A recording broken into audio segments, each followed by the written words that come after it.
Oxygen body में है ही नहीं है, वो कचरा आपके अंदर भरा पड़ा हुआ है और वही कचरा पॉइजनस हो जाता है, हार्ट अटैक की प्रॉब्लम हो जाती है, बॉडी लेथार्जी हो जाती है। इसीलिए जो व्यक्ति मॉर्निंग वॉक करता है, सुबह चलता है, उसके अंदर उसकी बॉडी फुर्त क्यों रहती है?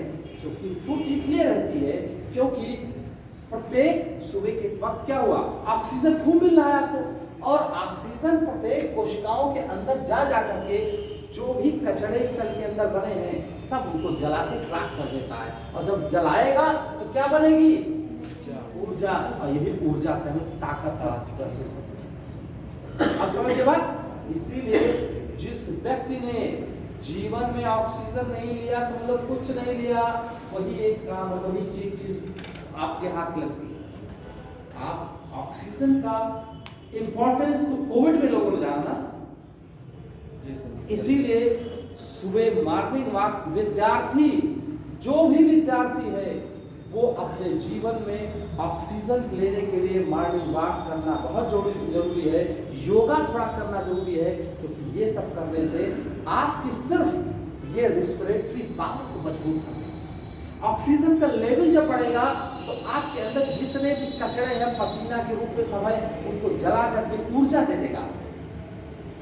अदरवाइज क्या है, खा करके बैठे अजगर सांप की तरह से फंसा पड़ा हुआ है। शुगर की बीमारी यही है। शुगर की बीमारी क्या है? आपके अंदर ये हो गया, खाना ले लिया, ये कस के खा के डाइजेशन हो गया, एब्जॉर्प्शन भी हो गया। एब्जॉर्प्शन का मतलब आंतों से खून के अंदर मिल जाना, ये हो गया। आपके अंदर ग्लूकोज के मॉलिक्यूल उसे भरे पड़े हुए हैं।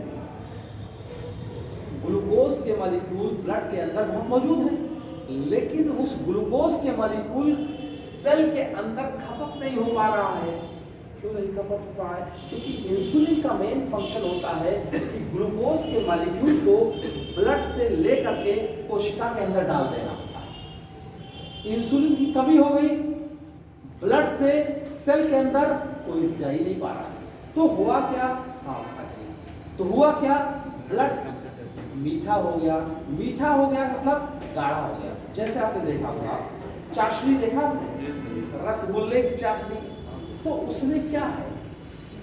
उसमें शुगर की मात्रा बढ़ गई, और शुगर की मात्रा जब बढ़ गई तो गाढ़ा हो गया ना। अच्छा बताइए, हमारा लंग, हमारा हार्ट जो है, उसी ब्लड की तो पंपिंग करता है। अगर ताजा ब्लड रहे, तब ढीला ब्लड रहे या पतला खून रहेगा तो आसानी से पंपिंग कर ले जाएगा। अब ब्लड के अंदर शुगर भरी पड़ी हुई है तो ब्लड भी गाढ़ा हो जाएगा। हमारा जो हमारी हार्ट है उसको ज़्यादा मेहनत करनी पड़ेगी, और ज़्यादा मेहनत करनी पड़ेगी तो ब्लड प्रेशर बढ़ जाएगा, धीरे धीरे पूरी मशीन खराब होने लगेगी। इसीलिए शुगर की बीमारी एक स्वीट पॉइजनस की तरह होता है। आज ब्लड प्रेशर हुआ, कल दूसरी हुआ, इस तरह दूसरी चीज मार डालते हैं। अब समझ गए बात? आप देखिए, डाइजेशन में 5 प्रोसेस हो गए। एलिमेंट्री कैनाल पूरा समझ गए क्या क्या है, क्या क्या चीज है, क्या क्या है? पहले बताओ, शुरू देख के बताओ फटाफट। पहला क्या हुआ? एलिमेंट्री कैनाल पहले पार्ट बाउल, दूसरा कैरिंग्स, तीसरा एसोफेगस, स्टमक, स्मॉल इंटेस्टाइन में कौन कौन पार्ट हुए? Duodenum, jejunum, ileum, caecum, colon, rectum. अब देखिए, यही आपको एक और बात बता देते हैं।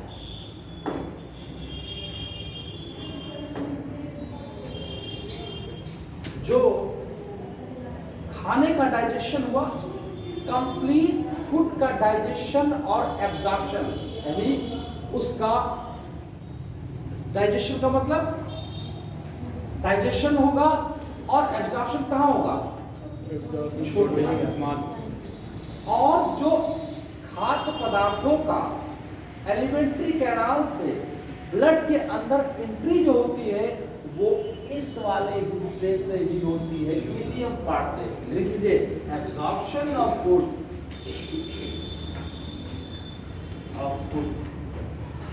take place इन किसमें, स्मॉल पार्ट, स्मॉल इंटेस्टाइन का कौन सा पार्ट में, पूरी जो पानी आपने पिया, आपने पानी का कंप्लीट बॉडी के अंदर एब्जॉर्प्शन कहां पे, किस पार्ट में होगा, लार्ज। समझ गए बात, ये ध्यान रखिए मिनरल्स का। अब लिख लीजिए, आइए अब हम एलिमेंट्री कैनाल थोड़ा डिटेल पढ़ते हैं, ठीक है। अब लिख लीजिए एलिमेंट्री कैनाल भी डालिए, एलिमेंट्री कैनाल, अभी मजा आएगा आपको खूब पढ़ना। पहला लिख लीजिए, ये एलिमेंट्री कैनाल माउथ से एनस तक होता है, माउथ से एनस तक।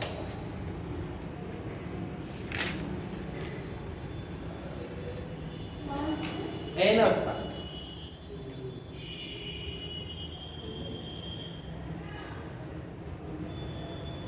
लिख लीजिए। आहार नाल की लंबाई यानी माउथ से लेकर के एनस तक की जो लंबाई होती है वो 8 से 10 मीटर तक होती है, और 8 से 10 मीटर का मतलब 30 फीट तक। तो हुआ बात,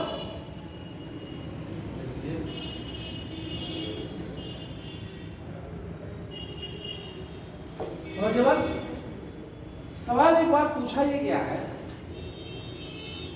भाई, यहां से लेकर के यहां तक का पूरा कितना, 1 मीटर भी नहीं होता आदमी का, यानी 30, 12, 10 मीटर की चीज सिर्फ 1 मीटर के अंदर सिमटी हुई है, इसका मतलब फोल्डिंग हुआ होगा तभी तो। समझ रहे हो?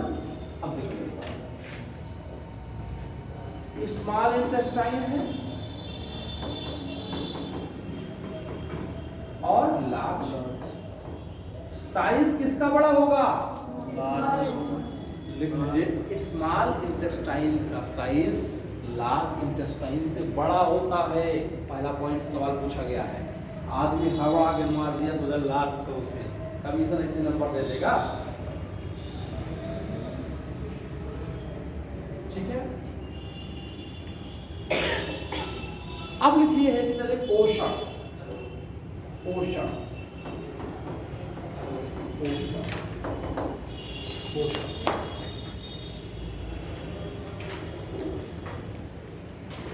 लीजिए पोषण के प्रकार। सवाल यहाँ सवाल है ना, दो ही पर स्वपोषी और एक परपोषी, स्वपोषी और परपोषी। इसका मतलब क्या हुआ, जो अपना खाना स्वयं बनाएगा और जो दूसरों पर आश्रित रहे भोजन की परपोषी,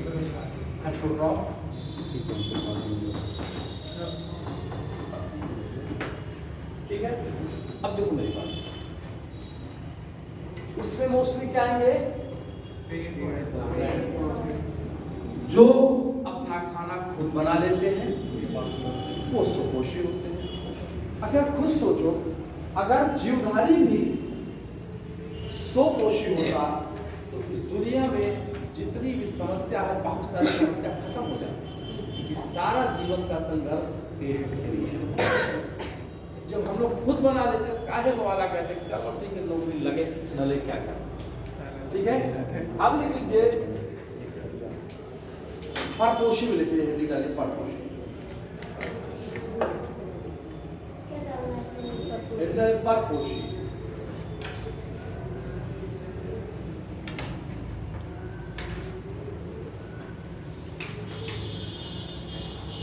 परपोषी लिख लिया। अब लिख लीजिए परपोषी के प्रकार, लिख लीजिए। परपोषी हेडिंग डाला, एट्रोट्रॉफ हेडिंग डाला। अब परपोषी के हेल्प पर लिख लीजिए, तो पहला हार्बीवोरस शाकाहारी, कार्निवोरस मांसाहारी, ओमनीवोरस सर्वाहारी, कैनिबल्स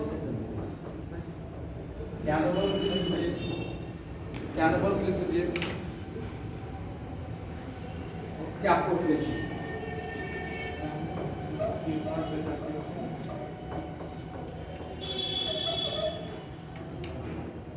देखो हर्बीवोरस का मतलब क्या हुआ?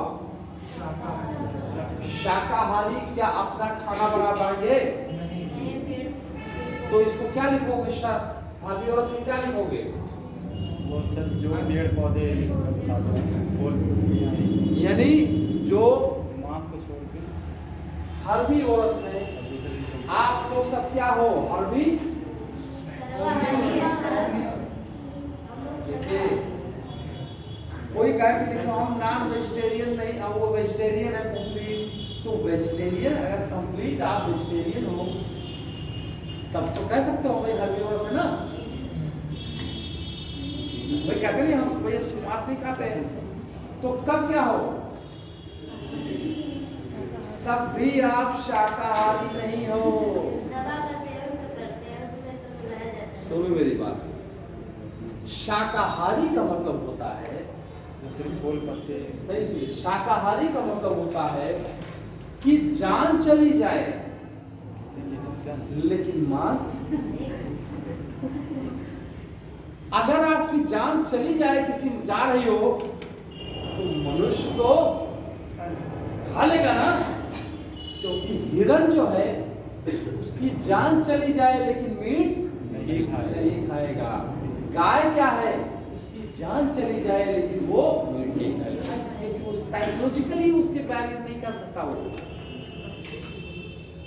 हर्बीवोरस का मतलब ये नहीं कि हम मांस नहीं खा रहे हैं तो हम हर्बीवोरस हैं, ये नहीं है। हर्बीवोरस का मतलब है कि जान चली जाए लेकिन मांस ना खाना है। तब हर्बीवोरस है। आप तो सोचो, कोई गाय है 10 दिन तक उसको भूसा ना दो, अल्लाह करके मीट रख दो उसके सामने, खाएगी नहीं, क्योंकि जान चली जाए लेकिन उसको मीट नहीं खाना, तब हर्बीवोरस है वो। नहीं समझी बात?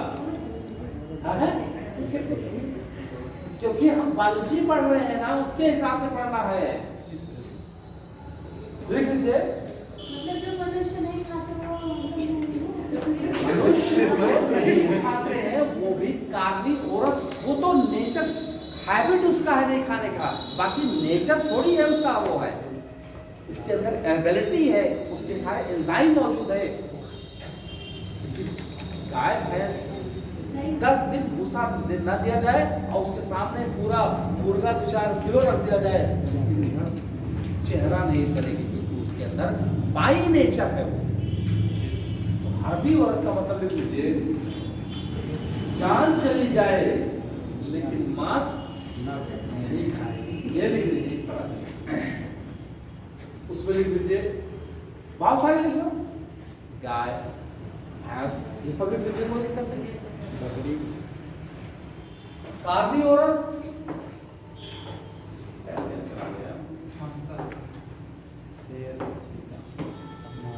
कार्निवोरस का मतलब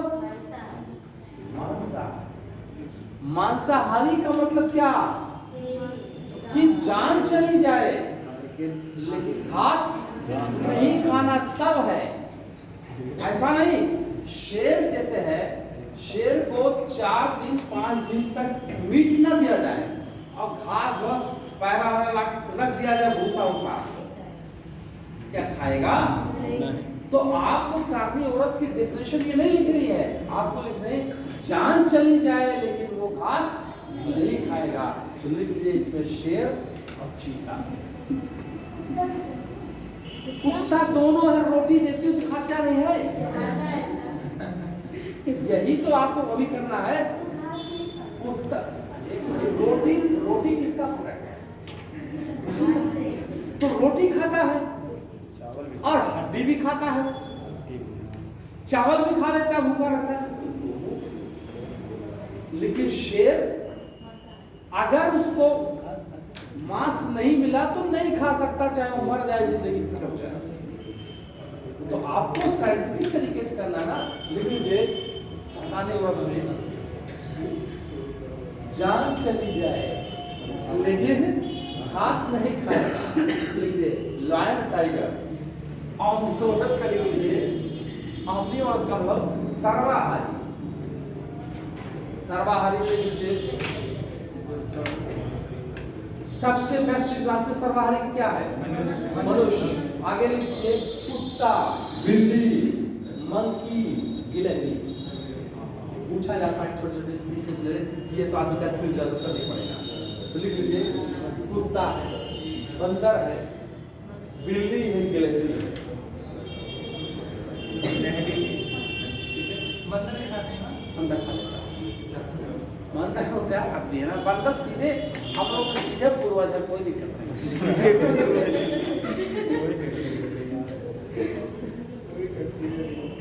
अगर आपने देखिए शेर के अंदर क्या है, अगर उसको कोई लेप बना करके लगेगा, क्या नाम है, मीट है, मतलब सब्जी का कोई चीज बना दिया जाए, मुझे लेप बना जिससे लगता मीट है, लेकिन तुरंत साइकोलॉजिकल रिजल्ट कर देंगे। वो चीज है ना। कैनिबल्स क्या होते हैं? कैनिबल्स, कैनिबल कुछ जाति ऐसी होती है जो अपने जाति के ही लोगों को खा जाती है।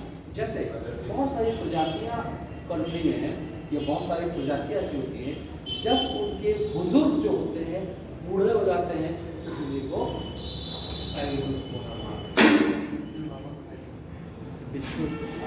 बहुत सारी ट्राइब्स हैं जो अपनी ही जाति के लोगों को खा जाती हैं। इसको कैनिबल्स कहते हैं। लिख लीजिए, नरभक्षी जिसे बोलते हैं ना, नरभक्षी अपनी ही जाति के जीवों को खाने वाले। अंडमान निकोबार द्वीप पे बहुत सारी प्रजातियां हैं, अंडमान निकोबार द्वीप पे प्रजातियां हैं जो अपनी जाति के जब बुजुर्ग हो जाते कमजोर होते उनको साइड में खाते। अगला से क्या अपने ही प्रजाति के लोगों को खा जाना नरभक्षी। बात समझिए, कैप्रोफेजी क्या होता है? कैप्रोफेजी क्या होता है? कैप्रोफेजी का मतलब हुआ कि अपने फीसेस को खा जाना, अपने मल को खा जाना। लिखो, अपने मल को खा जाने वाले को कैप्रोफेजी कहते हैं। ये कंपटीशन में है, सब चीज पढ़ना पड़ेगा। जैसे कौन अपने फीसेस को खा जाता है? बताओ कोई एग्जांपल। खरगोश। खरगोश क्यों खा जाता है? पाचन उसका सही नहीं, मतलब सही तरीके से डाइजेस्ट नहीं होता। तो मेरी बात, दो बात। अब यही लॉजिक देखिए, समझिए। ये उसका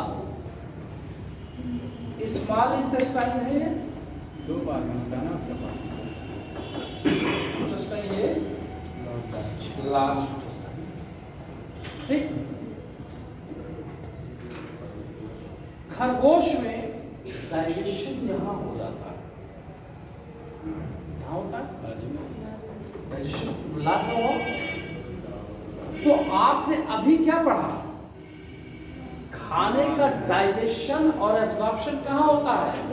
अभी तो मैंने बताया, कंप्लीट डाइजेशन और एब्जॉर्प्शन कहाँ होगा?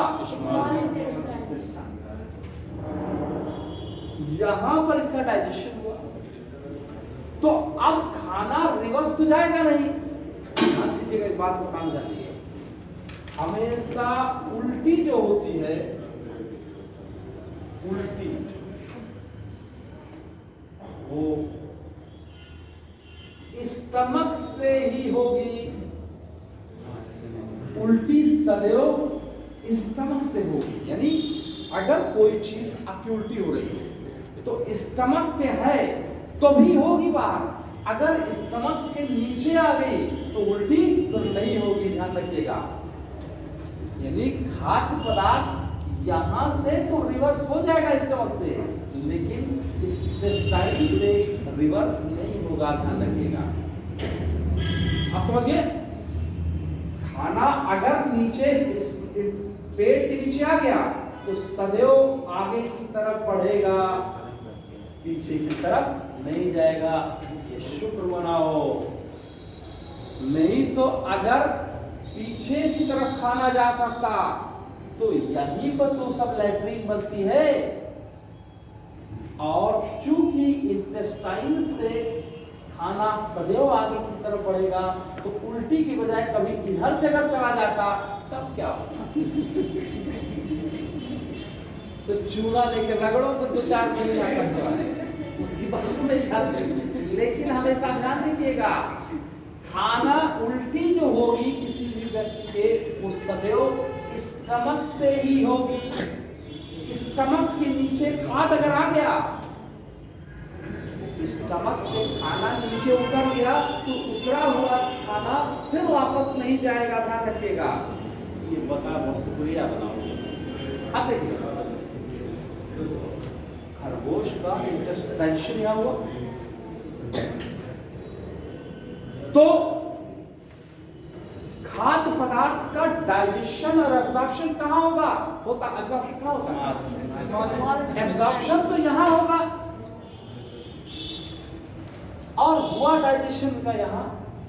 और अभी आपने बताया कि ऊपर तो जाएगा नहीं, तो क्या करेगा? ये कहेगा चलो एक बार फिर से यहाँ पर हम अपना फीसेस यहाँ कर देते हैं, और अब की जब खाएगा यहाँ पे, दोबारा जब खाएगा तो खाना ऊपर ही तो आएगा, और फिर जो इसका न्यूट्रिएंट्स होगा वो एब्सॉर्ब करेगा। मजबूरी है, क्या करे बेचारा, नियम है। खाद्य पदार्थों का कंप्लीट डाइजेशन, एब्जॉर्प्शन इस मार्ग में होगा, और पानी का एब्जॉर्प्शन लार्ज इंटेस्टाइन में होगा। खरगोश बेचारा फंस गया, खरगोश का डाइजेशन यहां होगा लेकिन एब्जॉर्प्शन तो स्मॉल इंटेस्टाइन में होगा। अब इसने डाइजेशन तो कर दिया है, आपने अभी नियम बताया कि खाना इंटेस्टाइन्स में रिवर्स नहीं जाएगा, रिवर्स नहीं जाएगा तो क्या होगा? फिर ये सोचेगा भैया इसको बाहर कर दो, बाहर फीसेस किया। अब जब इसने खाया तब ऊपर जब आएगा तो डाइजेशन ऑटोमेटिकली, नहीं समझ में आई बात? हाँ, ये सिर्फ खरगोश के लिए, हम लोग के लिए नहीं है, ध्यान रखना जो है। उसमें सोचो कि हर आदमी से जुगाड़ लगा के, ठीक है? तो मल खाने वाले मल भोजी का प्रोफेजी होते हैं। तो हर्बीवोरस का मतलब क्या हुआ? जान चली जाए, जान चली जाए लेकिन मीट नहीं खाना, तब है, इसका मतलब ये है। और इसका मतलब हुआ कि अगर हिरन है उसकी जिंदगी चली जाए लेकिन वो मीट नहीं खाएगा। और मनुष्य, अब ये कहो कि हम तो भैया वेजिटेरियन हैं, वेजिटेरियन से आप हर्बीवोरस नहीं हुए। जहां 2 दिन भूखा लगा तो कहोगे कि भूखे भजन का होए गोपाला, तुरंत लाओ धार से सब कुछ देखा जाएगा। समझ रहे हो? समझ गया ना? तो ये चीज। अगला पाइए, अब एलिमेंट्री कैनाल्स का मतलब जो है, हम लोग पहुंचे माउथ, माउथ में क्या क्या चीज होती है? माउथ में पहली बार टीथ होती है, और क्या होती है? टंग होती है, जुबान होती है, ठीक है? 2 चीज इसको पढ़ेंगे हम लोग डायरेक्टली यहाँ से।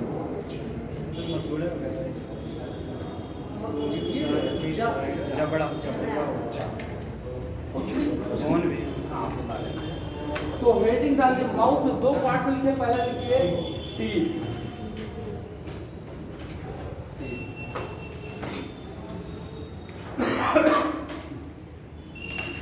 पहला हेडिंग डालेंगे टीथ।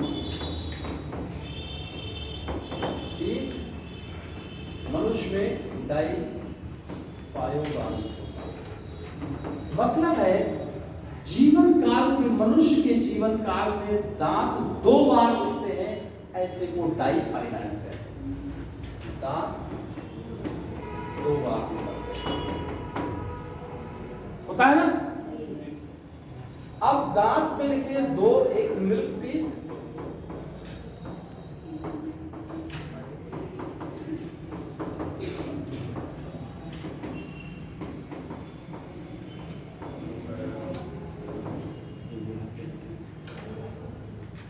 टोटल कितने होते हैं मिल्क टीथ? 20। ध्यान रखिएगा, सवाल पूछा जाता है। में अडल्ट में कितने होते हैं? 32।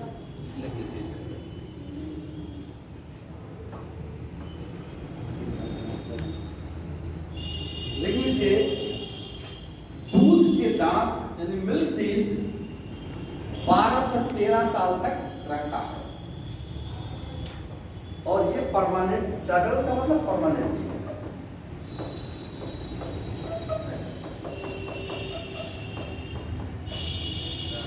लिख लीजिए, मिल्क टीथ का फार्मूला क्या होगा? फार्मूला 21, 20 और 21, 20। मिल्क टीथ का फार्मूला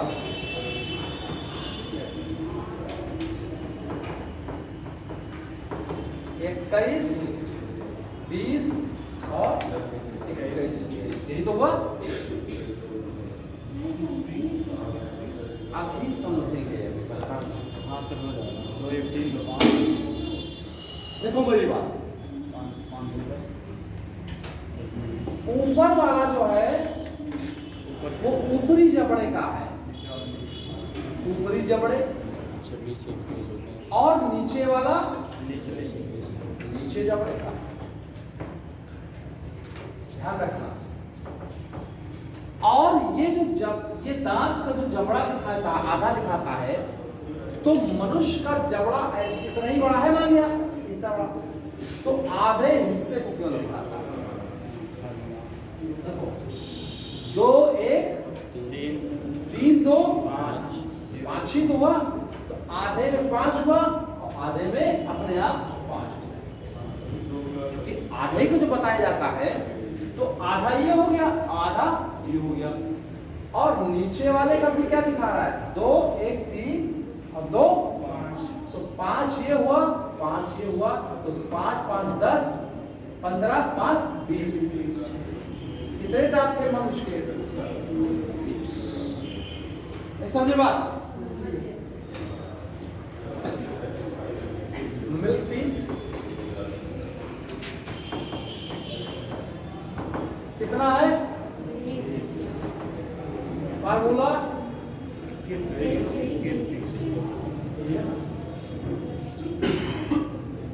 इसका मतलब हुआ कि किसी भी मनुष्य का जबड़ा तो होता है, ये ऊपर का जो फार्मूला दिखा रहा है ये आधे जबड़े की बात करता है, और नीचे का जो है वो भी आधे की बात करता है। समझ रहे हो? अब देखो, ये आधा हुआ, तो ये 2, 3, 2, 5, 5 ये हो गया, 5 ये हो गया, 5 ये हो गया, 5 ये हो गया। सीधे कितने दांत हो गए? 20। अडल्ट का देख लीजिए, अडल्ट में कितने दांत होते हैं? इसका फॉर्म 21, 23 और 21, 23।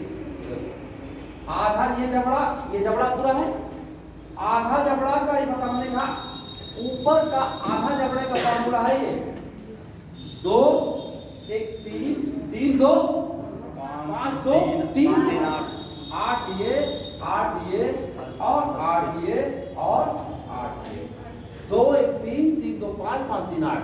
ठीक है, 8, 2, 16, 16, 2, 32। तो परमानेंट टीथ की संख्या 32 है। ये फार्मूला बार बार पूछा जाता है, और मिल्क टीथ का भी पूछ सकता है 21, 20, 21, 20 आप मार्क चले। समझ में आया कि नहीं आया? नहीं आया?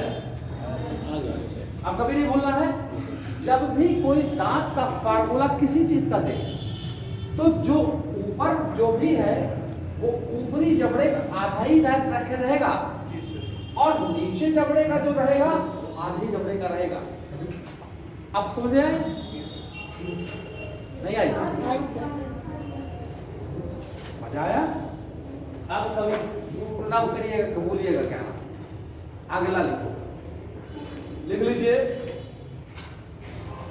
संरचना के आधार पर, संरचना के आधार पर दांत 4 प्रकार के होते हैं।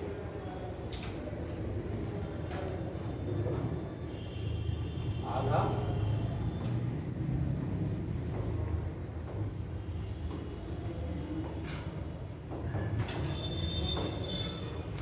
संरचना के आधार पर दांत 4 प्रकार के होते हैं। पहला इंसाइसर, लिख लीजिए इंसाइसर, कैनाइन, प्रीमोलर और मोलर। मोलर। समझ गए बात? लिख लीजिए।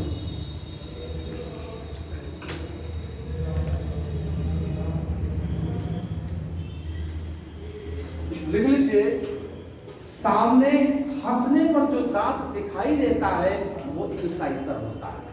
सवाल पूछ सकता है कि जब हंसते हो कहते हैं बहुत जबड़ा मत फैलाओ, इसका मतलब हमें कैनाइन नहीं देखना है, प्रीमोलर नहीं देखना है, मोलर नहीं देखना है, नॉर्मल हंसो। जो नॉर्मल हंसने में जो दांत दिखाई पड़ता है वो क्या होता है? इंसाइसर। हंसने में जो दांत दिखाई देता है वो इंसाइसर होता है। ठीक है, देखो आपने देखा होगा गाय भैंस बकरी, गाय भैंस बकरी जो भी हार्बिवोरस एनिमल्स होते हैं, और चाहे गाय खूब बड़ी है, सुनो मेरी बात, और एक कुत्ता है छोटा सा है, कुत्ता उसको काट डालता है ना, काट डालता है ना, नील गाय को जंगल उंगल में पकड़ते हैं तो काट देते हैं ना, किस वजह से काट देता है? देखो हमेशा ध्यान रखिएगा, जो कार्निवोरस होते हैं, कार्निवोरस का मतलब जो मीट खाते हैं, उनके अंदर कैनाइन दांत जो होता है वो डोमिनेट होता है, डोमिनेट, बहुत ज्यादा विकसित होता है। यानी कैनाइन दांत जो होता है जिसके पास भी रहेगा वो डोमिनेट रहता है। समझे बात? और जितने भी शाकाहारी जंतु होते हैं उनके अंदर कैनाइन दांत नहीं होता है, इसीलिए बेचारे वो कितने भी ताकतवर होते हैं, बड़े होते हैं, वो बेचारे रहते रहते हैं, शिकार बन जाते हैं। अब देखो मेरी बात, मनुष्य के पास कितने प्रकार की दांत है? कैनाइन दांत है। कैनाइन दांत मनुष्य का ये अपने पूर्वजों की निशानी को बयान करते हैं कि तुम्हारे पूर्वज, हम लोग के पूर्वज कैसे थे? मांसाहारी थे। ये लक्षण दिखलाता है। आप समझे? अरे भाई, मनुष्य पहले क्या था? बंदर। बंदर के बाद मनुष्य क्या होता कि जंगलों में शिकार करता था। लिखा ये तो हम लोग पढ़ते हैं, पत्थरों से शिकार करता था, खाता था, अनाज तो था नहीं सब कुछ। तो टोटल उसकी फीडिंग हैबिट कैसे थी? कच्चा मांस, एनिमल्स की तरह, जानवरों की तरह से। इसीलिए हम लोग के मनुष्य का जो कैनाइन दांत है वो हमारे कार्निवोरस पूर्वजों की निशानी को बताता है। समझ आई बात? हाँ, लिख लीजिए। कैनाइन टीथ से सवाल यूपीएससी पूछेगा कि कौन सा ऐसा लक्षण है जो हमें ये बतलाता है कि मनुष्य के पूर्वज कार्निवोरस मांसाहारी। तो लिख लीजिए, कैनाइन टीथ मांसाहारी लक्षण को दर्शाता है। कैनाइन टीथ, इसका मतलब हुआ कौन सा लक्षण मांसाहारी लक्षण को दर्शाता है मनुष्य का? लिख लीजिए, हार्बिवोरस, हार्बिवोरस शाकाहारी जंतु के शाकाहारी जंतु के पास कैनाइन टीथ नहीं पाए जाएंगे। ठीक है,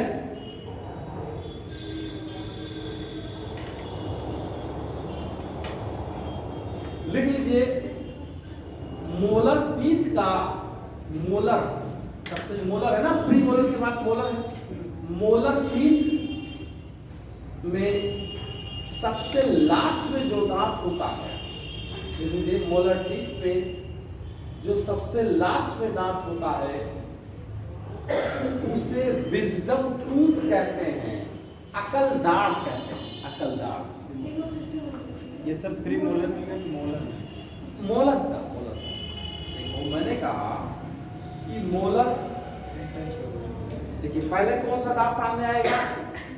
पहले सर इंसाइजर आएगा, नहीं आएगा। उसके बाद में फिर उसके बाद मोलर। मैंने कहा मोलर दांत का आखिरी दांत, इसी को अकल दाढ़ कहते हैं, विजडम टूथ कहते हैं। अकल दाढ़ कहते हैं, अकल दाढ़ आ गई के, अब फिर दर्द होता है, कहते हैं यार बड़ी दर्द हो रही है इस समय, नहीं भैया तुम्हारे अकल दाढ़ बहुत देर में आएगी। तो लिख लो मोलर टीथ का सबसे लास्ट दांत, उसको विजडम टूथ कहते हैं। विजडम टूथ भाई, अकल दाढ़, यही अकल दाढ़ दांत जो होता है बुढ़ापे का साथी होता है। लिख लीजिए, पूछ ले क्या क्या नहीं पूछो, लिख लीजिए विजडम टूथ को बुढ़ापे का साथी कहा जाता है।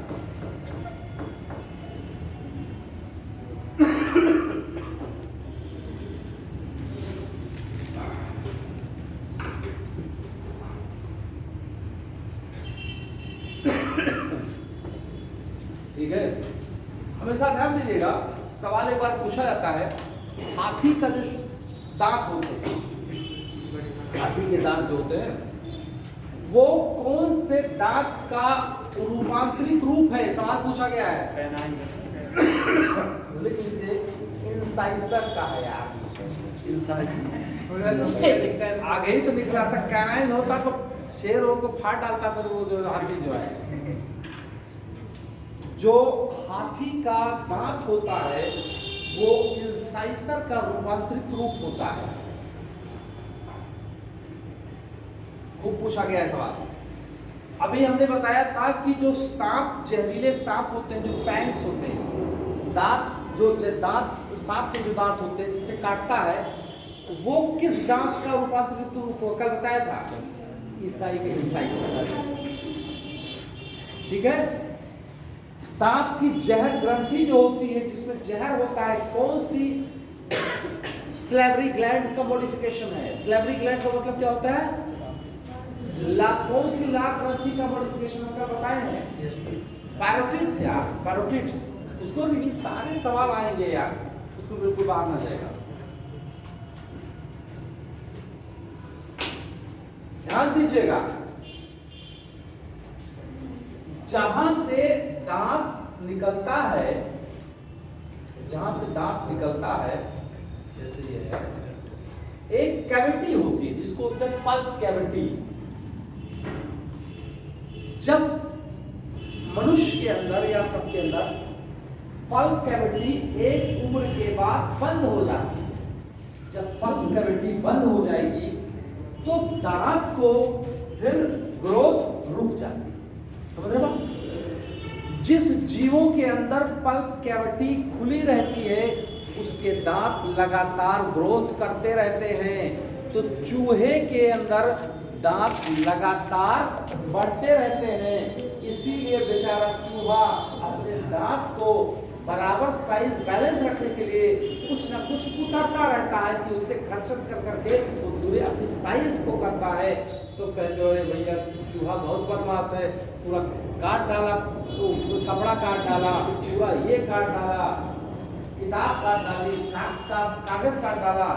वो उसकी मजबूरी है, क्योंकि वो नहीं उतरेगा तो उसके दांत निकल आएंगे, खतरनाक की तरह से, इस वजह से दिक्कत है। तो लिख लीजिए, चूहे के दांत लगातार ग्रोथ करते रहते हैं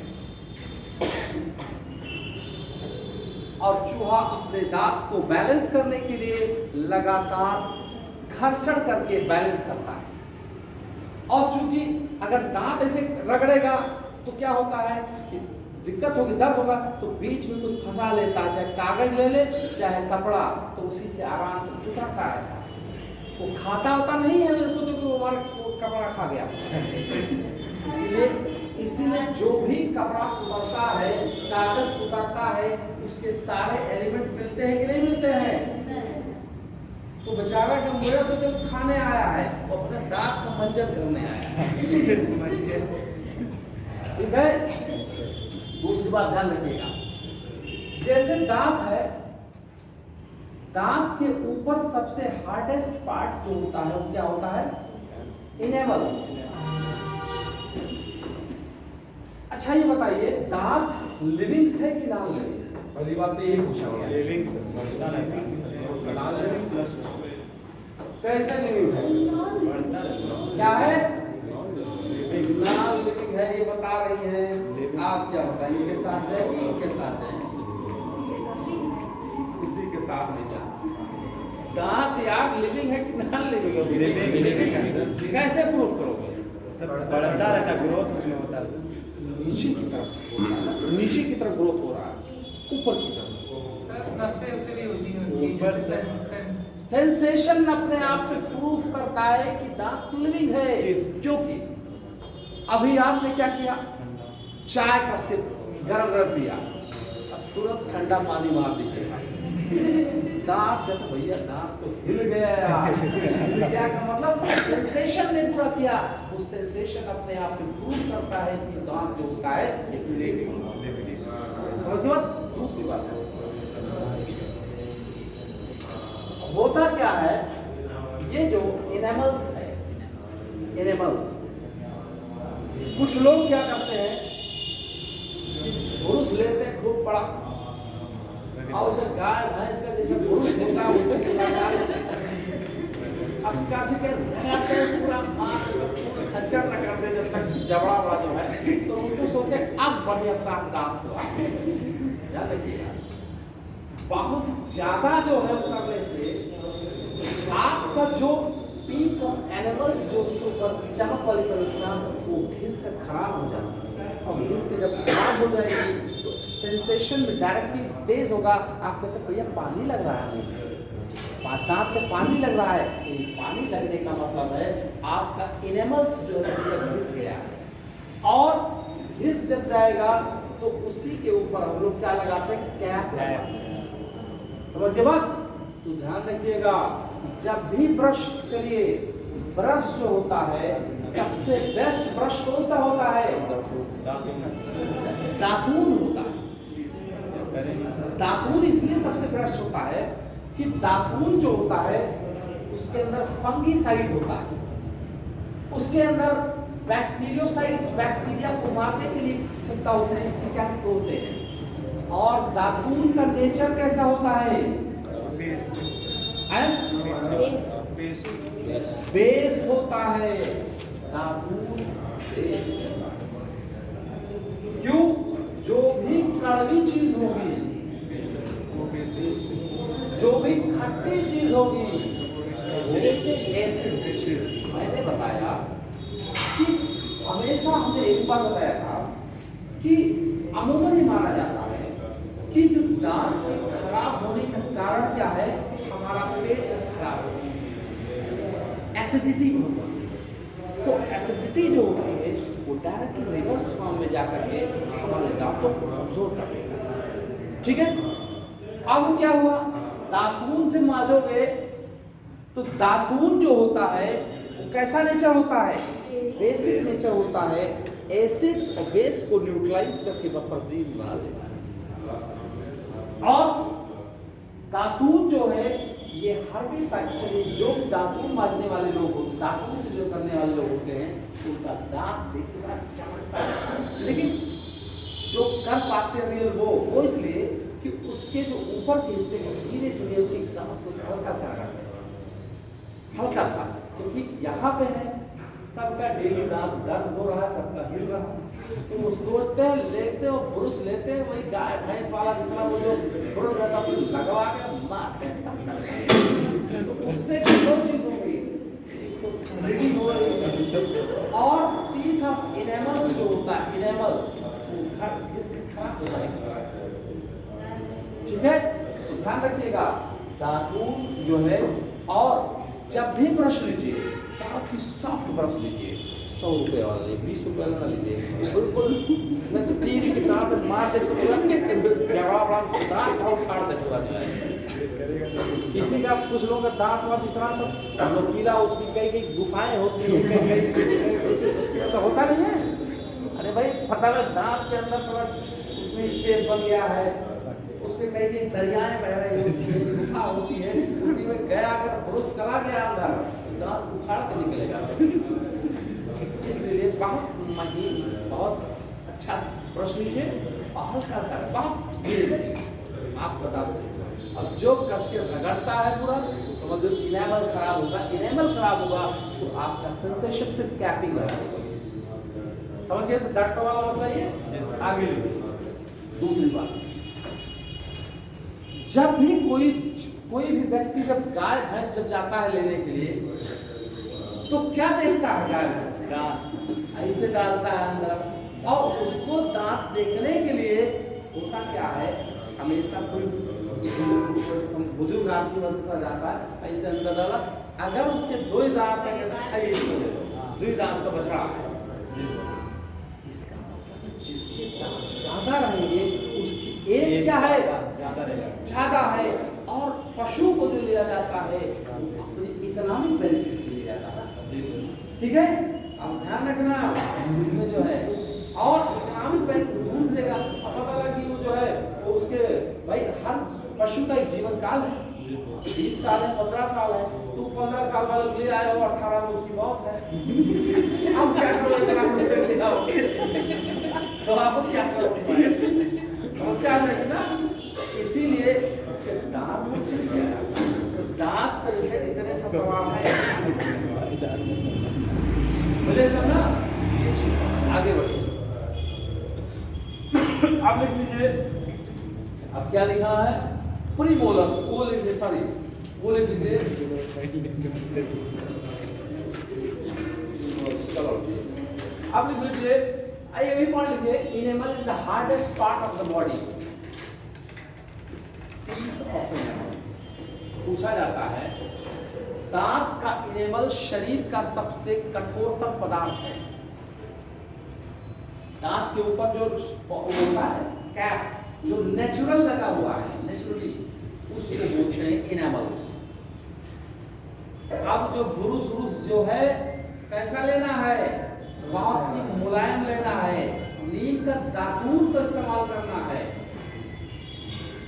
अब जितना जो पुराने वो ब्रुश है जो गाय भैंस वाला मोटे मोटे, उसको हटा देना जितना वो है। अब सोचता कि चलो 25 बोलते हो, अब 25 वाला हमारे का शरीर में दौड़ा दो तो स्किन कट जाएगा। मजबूत लीजिए, बात साफ, इसलिए जितना ही उसके फाइबर रेशा मुलायम होगा उतनी दांत का दाम, उसका ब्रश का दाम ज्यादा होता है। अब लिख लीजिए टंग। हमारे मुंह में दूसरी चीज क्या आई? टंग।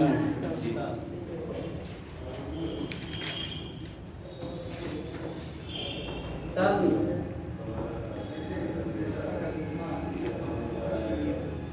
यही जबान जो है क्या करवाती है? जबान जिल्लत मतलब बेइज्जती,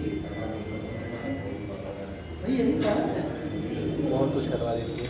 और कुछ क्या जबान सही है तो दुनिया में सबसे सबको विजित कर लेगा, सबको वो विजेता वही होता है जो जबान, और जबान गड़बड़ है, बोलने तमीज ही नहीं,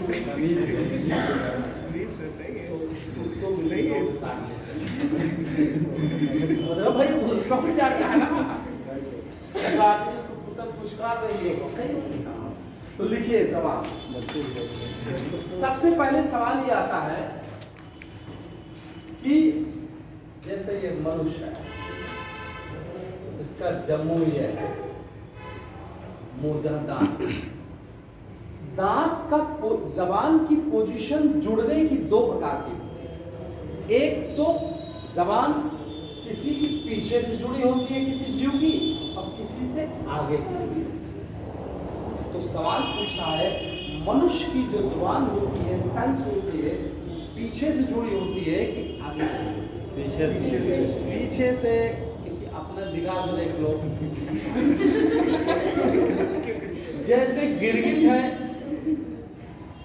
मेढक है, उसकी जबान आगे से जुड़ी होती है, और जैसे ही आप गए टच हुआ तो जबान अपने शिकार को फेंक करके रखा गया। तो सवाल ये पूछा गया, मनुष्य की जुबान के अंदर लिख लीजिए मनुष्य की टंग पीछे से जुड़ी होती है, और सांप और गिरगिट की जबान आगे से जुड़ी होती है। ध्यान रखिएगा, सांप और गिरगिट। इसीलिए सांप जो है जैसे चला करता है तो आपने तो वैसे जबान से निकाला करता है ना, तो आदमी ये सोचता है यार कहाँ से कितना खींच के बाहर निकाल दिया इसकी जबान, वो ऊपर से फोल्ड रहता है। और हम लोग चाह कर रहे इतना स्पीड से इतना नहीं निकाल, क्योंकि हम लोग जबान इसीलिए कहते हैं हम जबान खींच लेंगे, यदि पीछे से है तभी तो खींचोगे, आगे होता तब खींचने क्या जरूरत तो लिख लीजिए। अरे भाई सारा मनुष्य की सारी जो कुंठा है इसे सब निकल आती है। अब चाहे कुछ तो कर ना पाए, लेकिन ये कर रहे हो जबान पीछे से है। आगे लिखिए, लिखिए देखिए जबान जो होती है, मेरी बात ये है,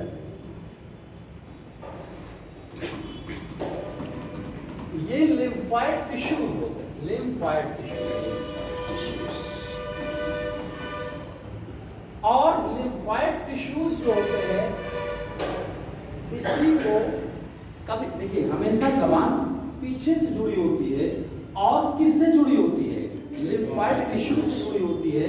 और लिम्फाइड टिश्यू जो होता है कभी कभार इसमें इन्फेक्शन हो जाता है, इन्फेक्शन बैक्टीरिया का, वायरसेस का।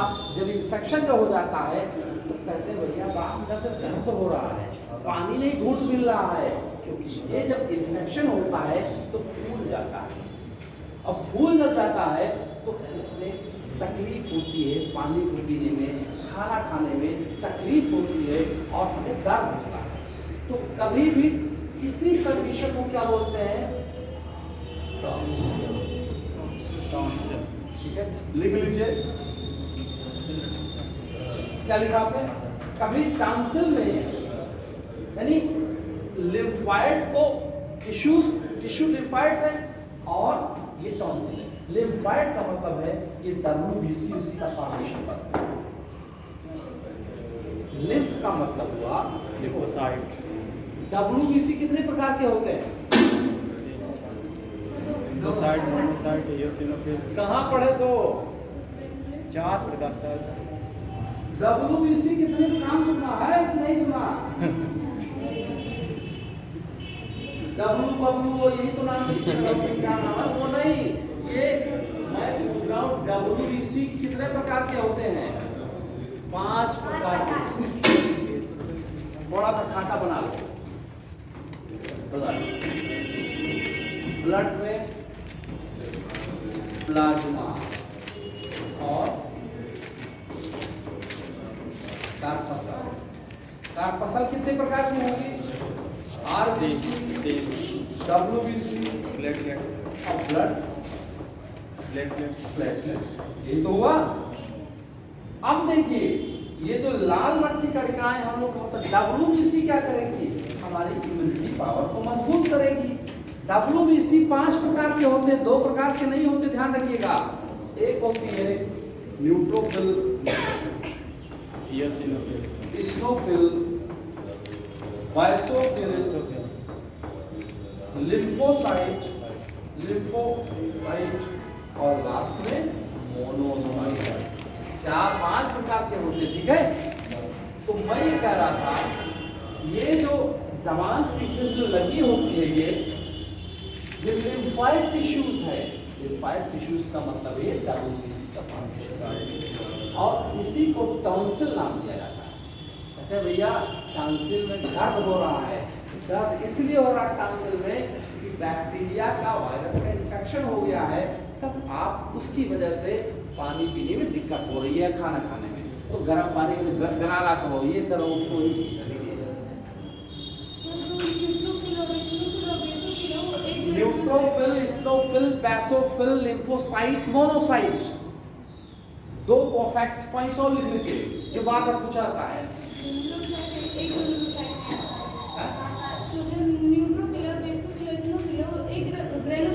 मैं वो समझ रहा हूँ, ये आप उसने ये कहा कि जिसके अंदर ग्रेन्यूल्स होते हैं, माइन्यूट्स, और ग्रेन्यूल्स राइबोसोम्स होते हैं, और एक मोनोसाइट, ये 2 प्रकार के हो गए। लेकिन ओवरऑल अपने आप में जो सेल के प्रकार हैं 5 प्रकार के हैं, न्यूट्रोफिल, स्टोफिल, बैसोफिल और लिम्फोसाइट, मोनोसाइट। सवाल ये भी पूछा गया है कमीशन में कि WBC में सबसे ज्यादा कौन सा WBC पाया जाता है? लिम्फोसाइट। सबसे ज्यादा न्यूट्रोफिल पाया जाता है, सबसे कम कौन सा पाया जाता है? और दूसरी बात पूछा, सबसे बड़ी WBC कौन सी पाई जाती है? मोनोसाइट। ये 2 फैक्ट साइड में लिख लो गोला बना करके। सबसे ज्यादा न्यूट्रोफिल, सबसे ज्यादा परसेंटेज न्यूट्रोफिल, सबसे बड़ी मोनोसाइट। हाँ ये टॉपिक है, तो आप समझ गए जबान किससे जुड़ी होती है? लिम्फाइड टिश्यू से, टॉन्सिल। अब देखिए जैसे ये इसमें कनिकाएं होती हैं महीन महीन, जिसको टेस्ट बड कहते हैं। टेस्ट बड ध्यान रखिएगा, जो जबान का अगला हिस्सा होता है कौन सा टेस्ट देगा? मीठा। इसको क्या देगा? तीखा। बिटर। ये कैसा देगा? खट्टा।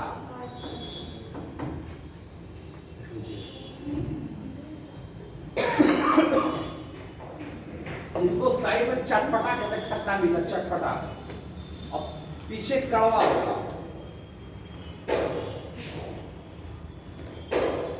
देखिए टेस्ट बड जो होता है महीन महीन, इस टेस्ट बड में बहुत महीन पोर होता, छेद होता टेस्ट बड में, और जब भी कोई चीज हम खाते हैं तो इस पोर से डायरेक्टली ये जो है हमारे ब्लड के अंदर जाता है, और ब्लड से डायरेक्टली हमारे ब्रेन में जाता है, या न्यूरॉन्स जो होते हैं सीधे उसको मैसेज ब्रेन को, क्योंकि महसूस कोई भी चीज करता है वो कौन करता है? वो ब्रेन करता है।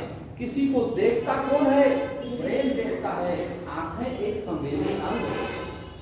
अब मान लिया बैठे हो, बहुत मजबूती से पढ़ रहे हो, बहुत कंसंट्रेशन, 50 लोग चले जाए, आपसे पूछे भैया कौन गए हैं, तो कहोगे भैया हमें नहीं मालूम, हमको पढ़ रहा है, क्योंकि आपकी आंखों ने देखा है उसको, लेकिन आपकी ब्रेन ने नहीं देखा।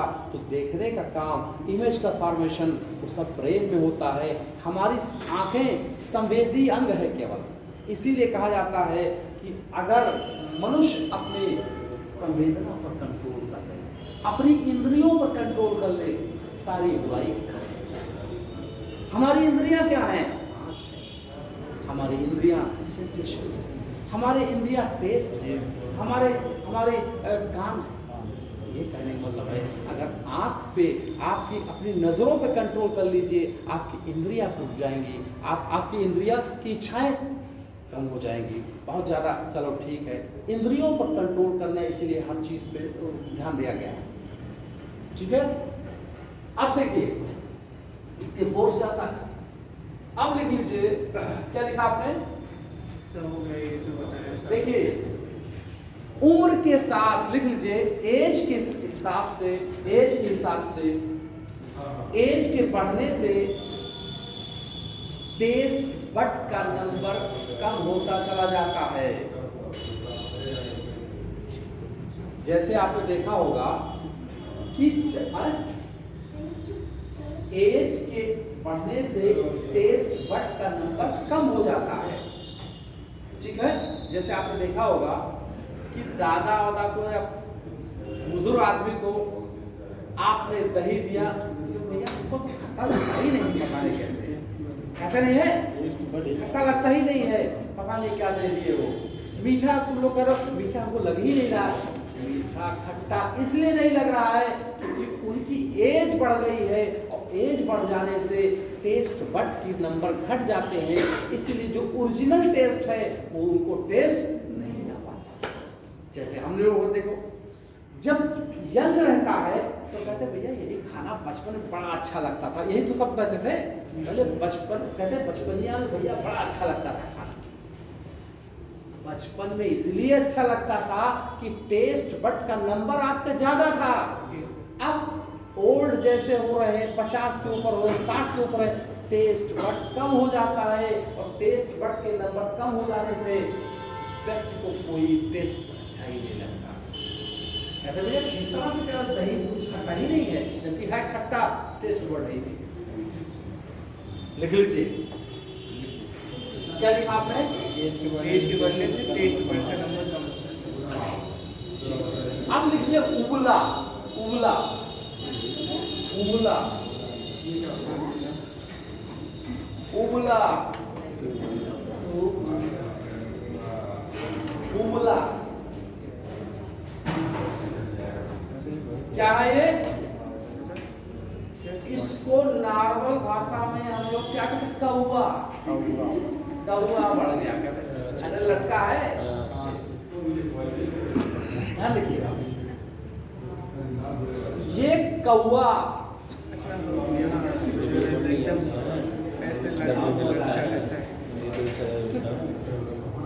इसी कौवे का रात को जब आदमी बड़ा मेहनत करता है, थक जाता है, कौवे की साइज बढ़ जाता है। आदमी की खर्राहट जो होती है रात को, बार बार धाड़ धाड़ चलता है, इंजन चल रहा होता है, इसी का जैसे 4-6 लोग सोए होते हैं, उधर बोला इधर बोला इधर बोला, कहते हैं कि जैसे इंजन चारों तरफ चल रहा है।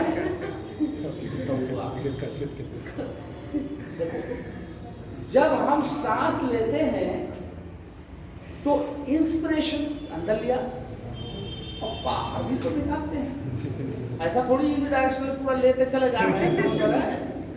अब क्या हुआ, जब आपने लिया, रात को थकावट बहुत थी आपकी, और बोले इतना बड़ा कौवा है, अब रात को थक के कौवा लंबा था, इतना बड़ा,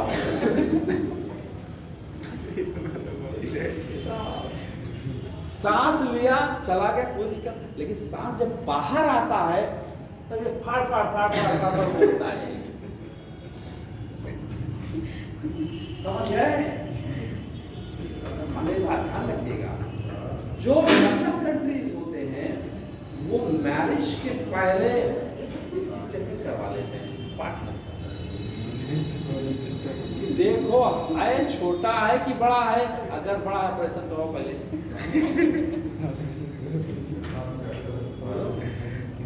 सेंसिटिव होते हैं यहाँ, चाहे थ्रेसर चल जाए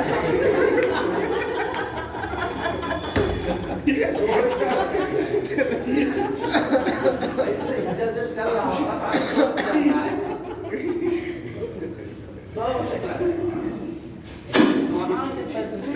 होते हैं, ये कौवा की चेकिंग होती मेडिकल से, और जिसकी कौवा बड़ा है ऑपरेशन करवा पड़ेगा। दूसरी बात, यूरोप कंट्री में, जो डेवलप्ड कंट्रीज में, जो तलाक का बहुत बड़ा कंसंट्रेशन, ये भी बहुत बड़ा कारण है यूरोप में, वो इसलिए किसी भी पार्टनर का उबला बढ़ा हुआ है, अच्छा समस्या तो ये तब होती है, जैसे आपने देखा थ्रेशर पहले होता था, थ्रेशर, तो थ्रेशर में जैसे दवाई होती थी, बीच में कभी कभार छुरी उसकी टूट जाती थी, कड़क से होता था। इस वाले कंडीशन में हमने ये देखा कभी कभार एक आदमी को रात को जिसे मुंजन के बाद चल रहा, अब बस अचानक कड़क से होता है, तो क्या समस्या बढ़ जाता है। तो लिख लीजिए उबला, है? ये तो मतलब थायराइड का भी कारण रहता है ना। थायराइड यहाँ थायराइड से वो ना भागा निकल जाएगा, तो थायराइड क्या होने तो उसमें भी समस्या भाग जाएगी तो फिट होगा। थायराइड जो ग्लैंड होती है उसका साइज बढ़ जाता है, इसकी वजह से थायराइड बढ़ जाता है। उसके लिए दूसरे सिम्टम होते हैं, जो रात का ठाठा भागा तो हो रहा है, वो बुला कौवा अपना कौवा बहुत समस्या की है। लिख लीजिए रात के खर्राहट का होना, रात का खर्राहट का होना, समझ रहे हो? रात का खर्राहट का होना जनरली उबला का बढ़ जाना होता है, क्योंकि रात को उबला का साइज बढ़ जाता है।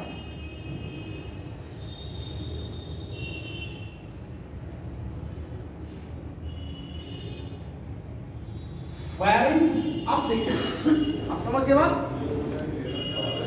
अब देखिए पहले आ रहा है माउथ हुआ, माउथ आपके बाद फिर उबला के नीचे जाएगा, उबला के नीचे गर्दन में आएगा, गर्दन के नीचे कौन सा कॉमन पैसेज है? बहुत सही, बार पूछा गया फैरिंग्स कॉमन पैसेज, यहाँ हवा खाना दोनों साथ में, मैं बता चुका हूँ। अब देखिए दो हिस्से बटा, आगे वाला क्या है? ट्रैकिया, इधर क्या है?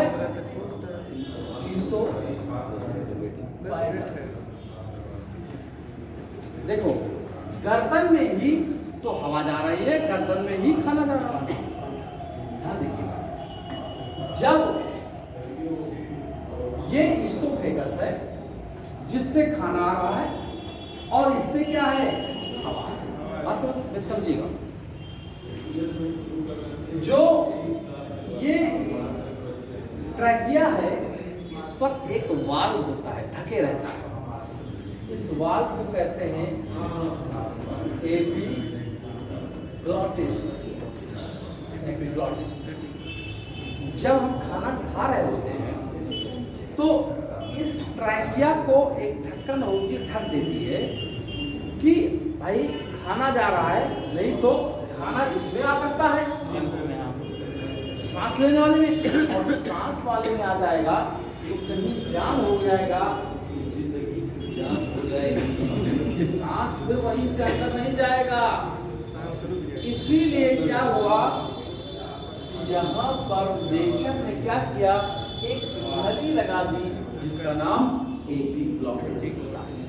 अब मेरी बात सुनो, कभी कभार हम खाना खा रहे होते हैं और बोलते भी रहते हैं, बोलने का मतलब हवा बाहर निकलना, और जब बोल रहे हैं मान लिया, इसलिए कहते हैं खाना बहुत ही शांति से खाओ, ये तो बोलते हैं।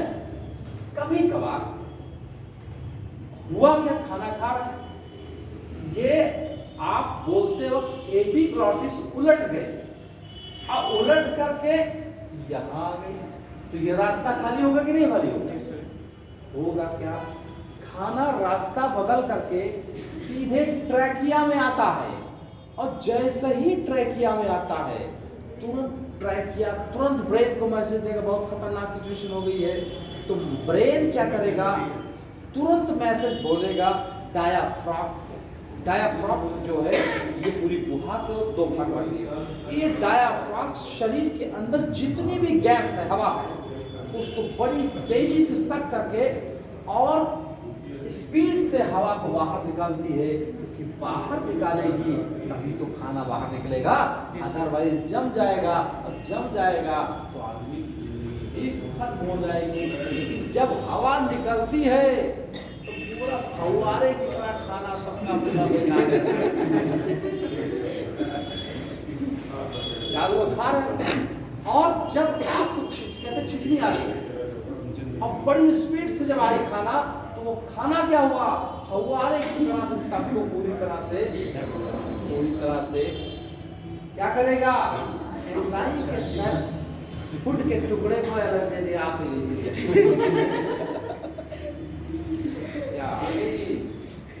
लेकिन ये करना जरूरी क्यों है? क्योंकि अगर नहीं होगा तो ये जाम हो जाएगा, और जाम हो जाने पर लाइफ खत्म हो जाएगी। इसीलिए जब भी आती बड़ी स्पीड से आती, क्यों आती है? इसलिए शरीर के अंदर जितनी भी गैस है, हमारा डायाफ्राम पूरा खींच करके लाता है, जल्दी यहाँ से निकालो, क्योंकि वहां अगर हवा रुक जाएगी, सांस रुक जाएगी, तो आदमी की मृत्यु हो सकती है। समझिए बात?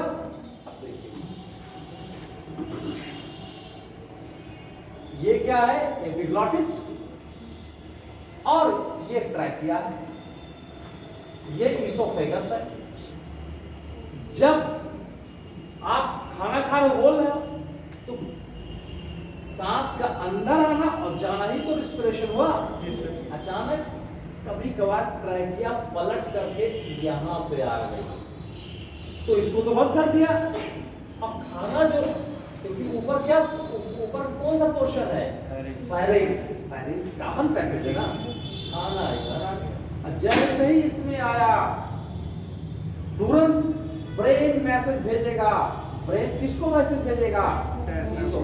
डायाफ्राम को भेजेगा, और डायाफ्राम शरीर के अंदर से जितनी गैसेस है उसको निकाल करके अब पूरी ताकत से इस खाने को जल्दी से बाहर फेंकेगा। तभी तो पूरा मलाई पूरा सब निकल आता है साफ से। समझ के बाद तो ध्यान रखिएगा, लिख लीजिए इस बात को। खाते समय बोलने पर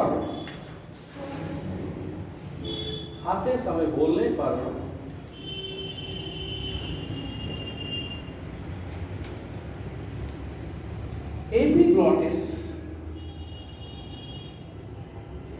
ट्रैकिया को ढके रहता है,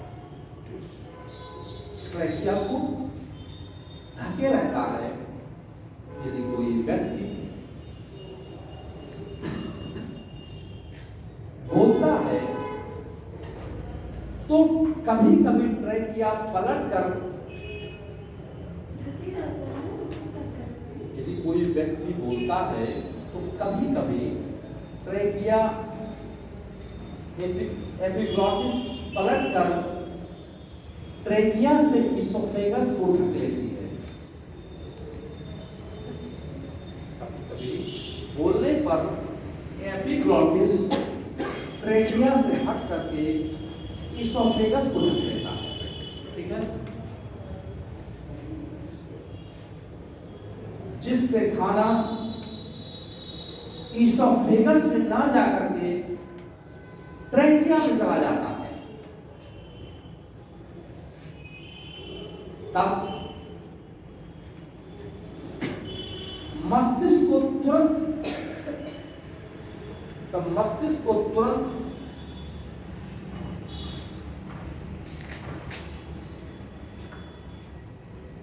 मैसेज भेजा जाता है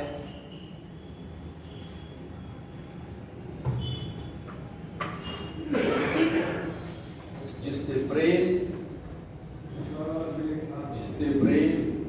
डायाफ्राम को मैसेज भेजकर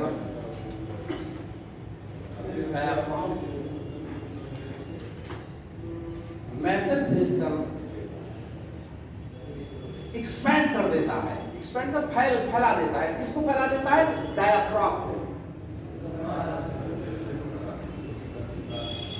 और पूरी ताकत से के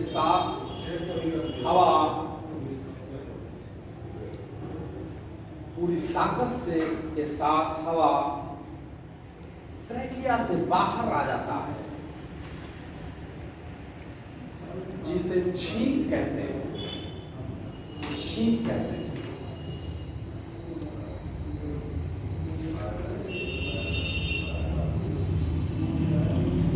समझिए बात?